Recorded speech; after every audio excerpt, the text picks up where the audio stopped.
Assalamualaikum warahmatullahi wabarakatuh. Halo semuanya, kembali lagi dengan saya Dinovial Saini. Pembuatan video ini saya buat untuk memenuhi tugas algoritma dan pemrograman saya.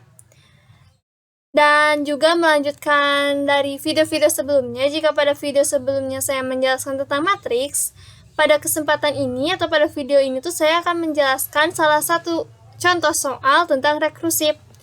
Langsung saja ke soalnya. Di sini kita diminta untuk membuat sebuah prosedur atau fungsi rekursif untuk menyelesaikan aturan deret, di mana deret dengan posisi genap adalah hasil pertambahan dua posisi genap di depannya. Misalnya, angka keempat itu adalah hasil pertambahan angka kedua dan angka kedua dan angka 0. Sedangkan angka dengan posisi ganjil merupakan hasil pertambahan dua angka dengan posisi ganjil di depannya. Misalnya angka posisi 5 itu hasil pertambahan dari posisi 1 dan posisi 3. Tapi di sini ada syarat.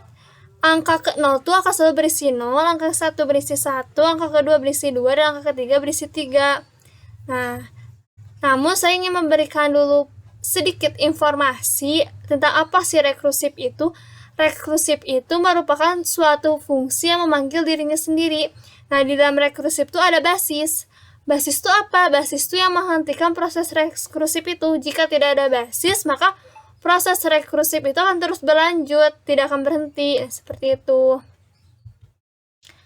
Kita lihat algoritma yang telah saya buat. Nah, di sini saya ada prosedur. Ingat teman-teman, pada pembahasan prosedur dan fungsi, kenapa ini tahu ini tuh prosedur? Karena di setiap prosedur itu ada kita menggunakan void. Serta prosedur itu tidak ada return, jadi tidak ada pengulangan. Nah, di sini ada prosedur, saya kasih nama aturan deret, di mana berisi integer r dan i. Di sini ada kondisi awal if jika nilai i-nya tuh sama dengan 0, maka ri-nya tuh berisi 0. Dan di sini dipanggil prosedurnya tuh si fungsi aturan deret, si prosedur aturan deret itu dipanggil. Nah, ini yang dinamakan rekursif tuh. Jadi dia memanggil fungsi itu sendiri gitu. Nah, selanjutnya di sini ada kondisi yang kedua. Jadi jika if yang pertama ini tidak terpenuhi, maka program akan menjalankan kondisi pada if yang kedua, begitupun seterusnya sampai if yang terakhir. Nah, di if yang terakhir ini adalah basis. Kenapa disebut basis if yang terakhir ini? Karena ketika if-nya itu sama dengan 5, maka proses si rekursifnya itu udah berhenti sampai sana.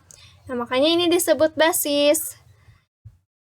Sedangkan rekursif tuh ada ini nilai 44, ini rekursif, ini rekursif, ini rekursif, ini rekursif juga, ini juga rekursif. Seperti itu. Lalu di sini ada di fungsi utamanya, saya membuat variabel. Ada variabel i dan juga r, di mana tipe datanya itu integer. Di sini r, dalam ini tuh array di mana isinya tuh indeksnya tuh 6. Nah, lalu di sini dipanggil prosedur yang kita buat di atas tadi, kita panggil di sini di fungsi utama. Aturan deret diisi dalam kurung r, 0. 0 ini kan apa? 0 ini tuh nilai i. Jadi nilai i-nya tuh kita isi dengan nilai awalnya tuh 0.